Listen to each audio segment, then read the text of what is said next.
Egunon deneri. Euskaraz ari natzaizue, Euskara entzun dezazuten. Ibi aurtengo gaia preseski, unan inguruan baita, hizkuntz minoritarioak. Beraz mintzaldia Euskaraz egiten dut, eta itziarek ingeleserat pasako du. Bi hitzez aurkezten naiz, Amaia dut izena, Amaia Enebut. Euskaraz aur literaturan idazle eta ilustratzailea naiz, eta Galtzagorri elkartearen lehendakaria naiz. Galtzagorri Ego Euskal Herrian kokatua den elkartea da. Euskarazko haur eta gazte literatura eta euskarazko irakurtzeko zaletasuna sustatzen duen elkartea da. Beraz nire mintzaldian ditugun zailtasunak eta oztopoak aipatuko dizkizuet, baita ere nola erantzuten diegun eta edo ze aterabide atsemaiten ditugun. Beraz, dugun lehen zailtasun bat, ez dugula estatu propiorik. Euskal Herria, herri ofiziala eta independentea ez da existitzen. Horrek ondorioak eta zailtasunak ditu.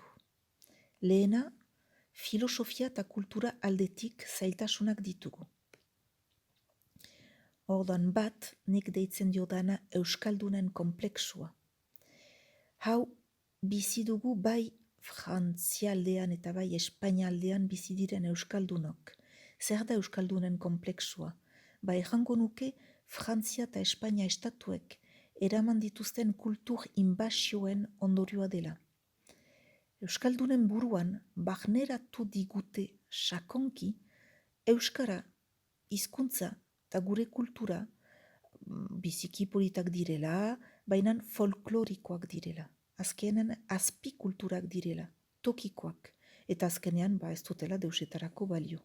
Zendako euskaraz ikasketak egin, zendako euskaraz irakurri. Beraz horrek, arazo handia da pausatzen du, Euskaldunok iduritzen baitzauku ez dugula kultura unibertsala. Ikusten dutan bigarren zailtasuna, da ipar eta hegoaldeko desberdintasuna. Ipar aldean Frantziaren influenzia izan dugu, eta hegoaldean Espainiako influenzia. Hala nola Frantziako influenzia aur literaturarekiko sekulakoa izan da, eta ipar aldean euskal edo aur literatura bederen biziki barnatua da gizakian. Erakasleak erabiltzen dituzte albumak, familiak erosten dituzte, usaian sartua da aurtipia irakurtzea eta.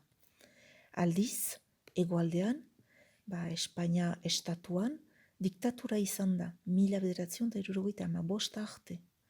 Bakarrik 1982 eta 3 hasi da Euskara normalizatzen. Beraz pentsa, Euskarazko aur literatura berria da. 2000 urtean, 2000 urtean, bakarrik 7 urte goitiko aurrentzat, baginuen Euskaraz eskaintza normala. Aldiz, 0,6 urtekoentzat etzen deus Euskaraz. Eta gero noski hizkuntza politikoa indar bat eramana izan da, eta liburu gehiago atera dira.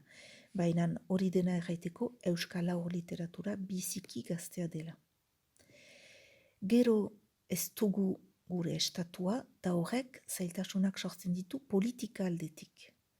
Bat, politika erakunde pila bat dugu, Nafarroak badu bere erakundea, Euskal Autonomoak badu bere Euskal Gobernamendua, eta iparaldean frantses estatuak dira. Ondorioz proiektuentzat solaskide diferentak ditugu, ez diraien artean koordinatuak, eta arazo larriena da erakunde bakoitzak bere diruarekin bere lujaldea lagundu nahi du. Bertze ondorioa ez dugula gu haurek Euskaldunok ibiko atala. Horregatik, oepli da Espainiako ibi, nahi baduzue, hortan sartuak gira. Espainiako estatuko beste hizkuntza ofizialekin, beraz bagira Euskaldunak, katalangoak, gallegoak eta espainolak. Eta aur literaturarekin federatuak gira. Beraz, noski xantza bat da, hortan izatia. Hara, bigarren oztopoa biziki importantea da Euskara hizkuntz minoritarioa dela. Hordan, zein ondorio du honek? Azkenean, Euskaldun gutxi girela. Bagira Euskal Herrian 3 milioi jende bizi, baina hegoaldean, Espainialdean 700.000 jende Euskaraz mintzatzen da. Jakitatea igotzen da, baina erabilera ez. Eta iparaldean, frantses aldean, bakarrik 60.000 jendek Euskara erabiltzen dute. Eta hor, jakitatea eta erabilpena ez dira bate igotzen alderantziz, jausten dira. Beraz, Euskaldun gutxi bada mintzatzen, beraz pentsa, Euskaldun oino gutxiago irakurtzen. Gero, ekonomikoki, biziki gutxi saltzen da Euskal Herrian.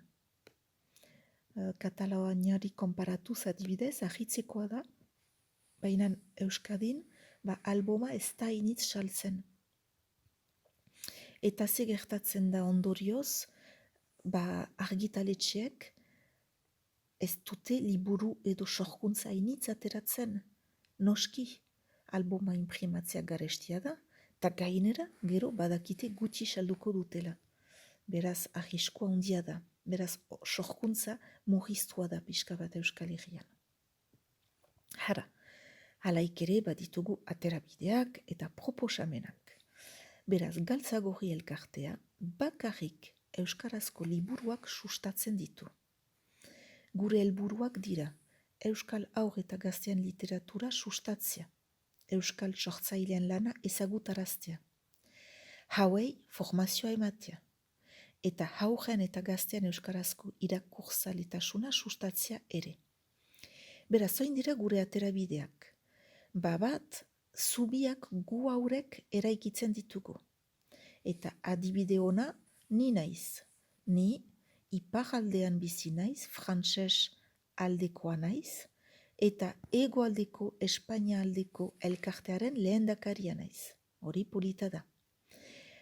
Datorren urtean, proiektu handi bat montatuko dugu, Euskal haur literatura azoka bat, eta bai hegoalde eta iparaldekoak hortan sartuko gira. Azpimarratu nahi nuke, Euskaraz argitaratzen, bultzatzen ditugula sorkuntzak egitea. Argitaletxe batzuk Euskal Herrian argitaratzen dituzte Euskara elebidunak. Barkatu ez Euskara elebidunak, liburu elebidunak. Janai baitu frantsesez eta Euskaraz, edo espainolez eta Euskaraz. Guk ez dugu hori sustengatzen. Ze gertatzen da? Hizkuntza minoritarioa da Euskara, eta frantsesa edo espainola, hizkuntza majoritatea. Eta beraz, ze gertatzen da aurra edo borrasuek liburua eskutan dutelaik, azkenean hizkuntz majoritarioa doazte, eta frantsesez edo espainolez irakurtzen dute. Beraz, guk defenditzen dugu, ez Euskara bizi behar da, beraz, Euskarazko liburuak dira.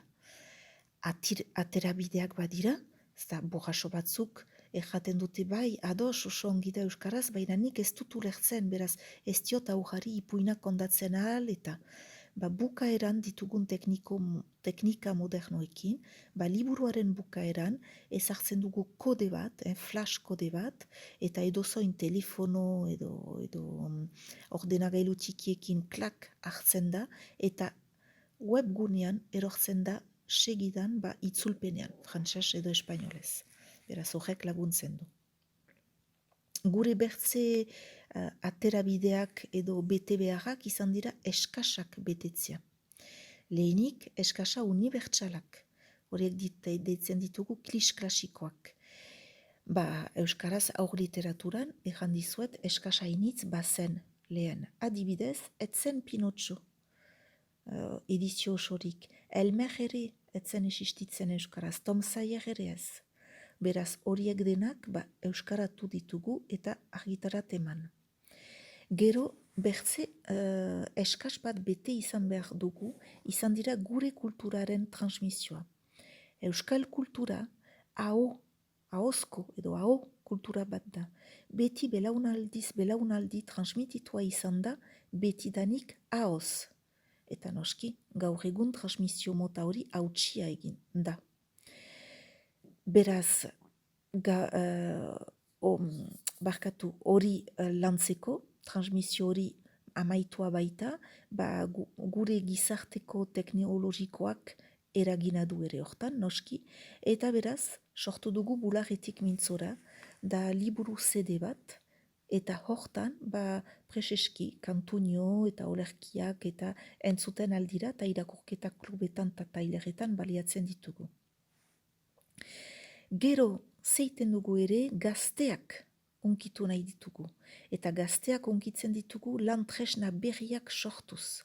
Ordan, APP-ak, hau literaturarekin lotutako APP-ak, etzen bate euskaraz, beraz sortu ditugu, eta booktuber edo booktrailerak, hortan ari gira ere. Munduan zehar gazteak egiten dutena, egin nahian gabiltza. Hara, eta azkenik, gibeletik ikusita edo urjuntasuna hartuta, oartzen gira gizarte publiko guztiak unkitzen saiatzen girela. Eskola munduan, haujak eta irakasleak. Horretarako, liburuen altxoja deitzen da ekintza hau, eskola txikietan ibiltzen gira, kutsa batean 150 liburu ekartzen ditugu, aurkezten dizkiegu eta hilabete oso batez egoiten da eskolan. Haurrek baliatzen adituzte, erakasleek, etxerat eraman, eta hilabete baten buruan, heldu gira berriz kutsaren bila, eta berze eskola batetarat eramaten dugu eta uzten, berriz hilabete batez. Erakasleentzat, sinpleki lantegiak eramaten ditugu, antolatzen dizkiegu formakuntzak. Eta hor hartzen gira, batzutan erakasleak ez dutela bat ezautzen euskal aur literatura. Beraz hori eskolan, familiak unkitzen ditugu, horiak deitzen dira irakurketa klubak, beraz hor burrasoak biltzen dira aurrekin, eta proposatzen dizkiegu animazioak. Aur literaturaren inguruan, esku jolas eta poesia eta asmakizuna initzekin. Gero azkenik, sortzaileak lagundu nahi ditugu, eta beraz topak eta profesionalak egiten ditugu. Liburu alboma ilustrazioa argitaratzeko sari bakarra dugu, Euskal Herrian deitzen dena Etxepari. Eta beraz, hortik abiatu zen ideia, eta topaketak egiten ditugu idazle eta ilustratzailean artean eta sorkuntza bultzatzen dugu. Hara, beraz ikusten duzutenez, aterabide batzuk baditugu. Bukatzeko, paradoxez beteak gira, zailtasunak baditugu, oztopoak baditugu, baina hemen gaude, eta aurrera goaz. Eta zendako aurrera goaz, guk galtzagorrikoek sinesten baitugu preseski gure kultura, euskara kultura, unibertsala dela. Ez dela azpi kultura bat, baizik eta kultura unibertsala. Mil esker.